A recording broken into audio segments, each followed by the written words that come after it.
मैं आपको श्योर कराता हूँ कि हम अगले चंद घंटों में इसको आइडेंटिफाई कर लेंगे।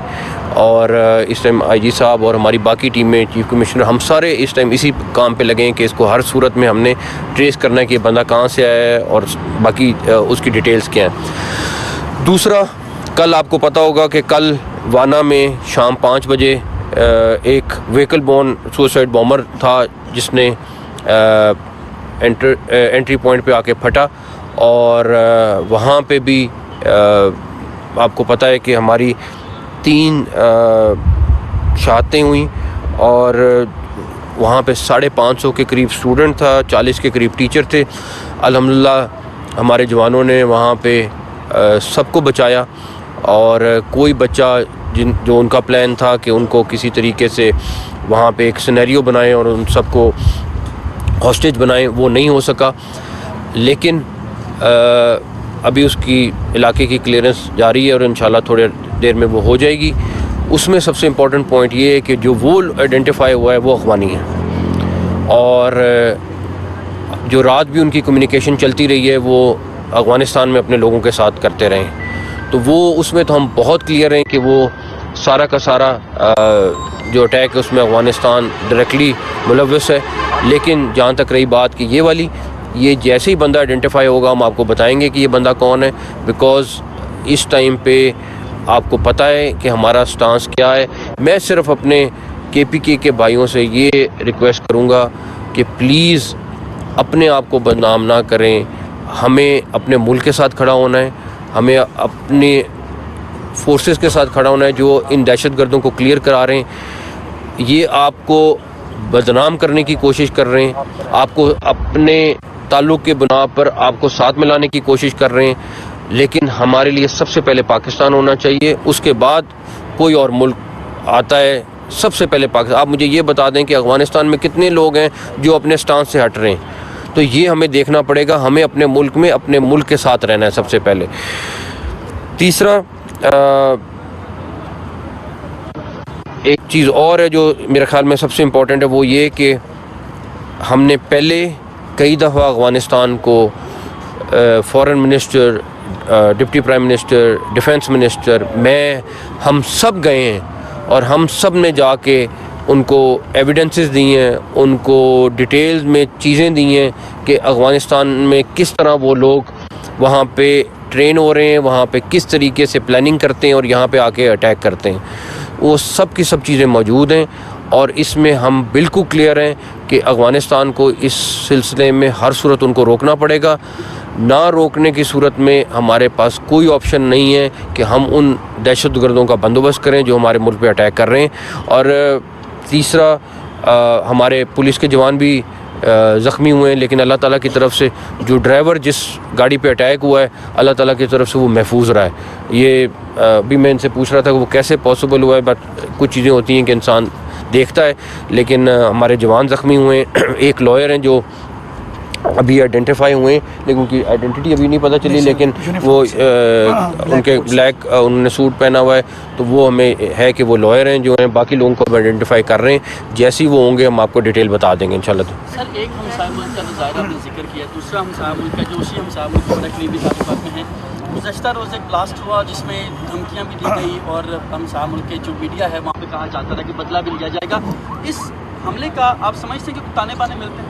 सर पे ऐड कर लेंगे, कुछ इतलात पहले से थी कि इस्लामाबाद में मुख्तलिफ मकामात पर इस सिस्टम की ब्लास्ट की जो है इतलात ऑलरेडी डिस्ट्रीब्यूट हो चुकी हैं अदारों को, तो क्या वो तस्दीक करेंगे कि वाकई ऐसी इतलात थी? नहीं, जहाँ तक रही उनके कल वाले उसकी और जो आप बात कह रहे हैं, बात बड़ी क्लियर है कि चाहे वो KPK में दहशतगर्द हैं या बलूचिस्तान, उनकी फंडिंग इन्होंने 3 गुना बढ़ा दी है।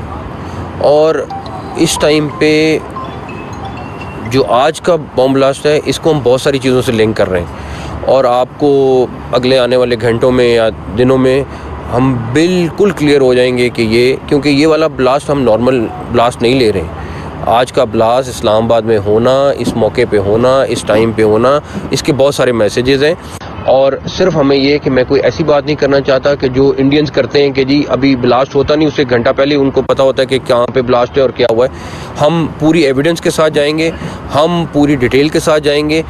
एक चीज़ मैं बता दूं कि जो इसमें मुलव्वस हैं, चाहे यहाँ पे लोकल लोग होंगे, अगर दूसरे मुल्क से लोग हुए, हम किसी को स्पेयर नहीं करेंगे। ये नहीं होगा कि हम चुप करके बैठ जाएंगे और एक स्टेटमेंट दे देंगे, यहाँ तक नहीं होगा। इसमें हम बहुत क्लियर हैं और हमारा बिल्कुल क्लियर मैसेज है उन सब के लिए कि जो ये करेगा वो भुगतेगा। सर, आज के हवाले से क्या सिक्योरिटी थ्रेट्स थे और क्या फेडरल कैपिटल के अंदर और सिक्योरिटी थ्रेट्स हैं आपकी रिपोर्ट के साथ? नहीं, कोई ऐसा सच इस तरह का नहीं है। डेफिनेटली रूटीन में चीज़ें चल रही होती हैं, सारा कुछ है। आपको पता है हमारे इस टाइम पे इस्लामाबाद में बहुत सारी एक्टिविटीज़ हो रही हैं, चाहे वो पॉलिटिकल रिलेटेड हों, चाहे वो इंटरनेशनल गेस्ट हों, चाहे वो स्पोर्ट्स रिलेटेड हों। हमारी बहुत सारी एक्टिविटी चल रही है और इंशाल्लाह ताला जिस तरह की टीम बैठी हुई है सारी यहाँ पे, प्लस हमारे साथ रेंजर्स है, आर्मी है, सारे मिल के इस्लामाबाद को सिक्योर कर रहे हैं और इंशाल्लाह ताला रखेंगे। सर, इस वाक़े के बाद अब शहर की सिक्योरिटी, रेड जोन की सिक्योरिटी में क्या? डेफिनेटली आप इसमें देखेंगे, मैंने अभी चीफ कमिश्नर साहब से उनको बोला है कि हमने अनाउंस किया था कि ई टैक्स के बगैर गाड़ियाँ इस्लामाबाद में नहीं आएंगी। अब हमने इनको कहा 2 हफ्ते का टाइम दे दें, उसके बाद इस्लामाबाद में ई टैग के बगैर कोई गाड़ी एंटर नहीं हो सकेगी। चाहे जो वहाँ लोकल रहने वाले हैं वो उसमें आपको कोई उसमें पैसे नहीं डालने, लेकिन ई टैग से रजिस्टर होना ज़रूरी होगा ताकि हम इस इस्लामाबाद को और ज़्यादा सिक्योर कर सकें। बस ये कमेंट करते हैं कि जो गैर कानूनी शहरी हैं हम साहब मुल्क के यहाँ ज़ाहिर बड़ी तादाद में रह रहे हैं, उनके खिलाफ ऑपरेशन में कितनी बड़ी तेज़ी आएगी आफ्टर दिस इंसिडेंट? ये आप देखेंगे, ऑलरेडी बहुत तेज़ी से चल रहा है। कल भी हुआ है, परसों भी हुआ है, डेली कर रहे हैं। लेकिन अभी मैंने अभी आईजी साहब से पहली बात ये की है कि कोई बंदा स्पेयर नहीं करना, चाहे जो मर्जी हो, हर बंदे को निकालें यहाँ से बाहर। सर 2 इंटरनेशनल इवेंट्स हो रहे हैं सर। रेड अलर्ट आया था जिसमें वाज़ तौर पे कहा गया था कि इनमें जो हमारी इंटेलिजेंस है उन्होंने सुसाइडर जो है वो पाकिस्तान के आदमी हैं जिनका टारगेट रसिया बासटा और कैंट। देखें, मुख्तलिफ़ किस्म की चीज़ें मुसलसल आ रही होती हैं और हम उनको वैल्यूएट भी कर रहे होते हैं और हमें बिल्कुल अंदाज़ा है कि इस टाइम पे अफ़गानिस्तान से वो क्या करेंगे, कितने लोग भेजें, वो सारा कर रहे हैं। कुछ लोग पकड़े जाते हैं, कुछ लोग अभी भी हम ट्रेस कर रहे हैं। वो सारी चीज़ें साथ साथ चल रही होती हैं, लेकिन हम अपनी सिक्योरिटी पे कॉम्प्रोमाइज़ नहीं कर सकते। सर 2 इंटरनेशनल इवेंट्स हो रहे हैं सर, पार्लियामेंट स्पीकर कॉन्फ्रेंस हो रही है और टीम्स आ रही है, तो उसकी सिक्योरिटी के हवाले इंशाल्लाह ताला मैंने जिस तरह आपको कहा कि आर्मी, रेंजर्स और पुलिस मिल के इन सारी चीज़ों को वी विल मेक श्योर कि इनको सिक्योर रखें और ऑलरेडी वहाँ पे हमारी डिप्लॉयमेंट बहुत अच्छी है। लेकिन ये जो भी जिसने भी किया है उसको भुगतना ज़रूर पड़ेगा। थैंक यू, बहुत शुक्रिया, थैंक यू।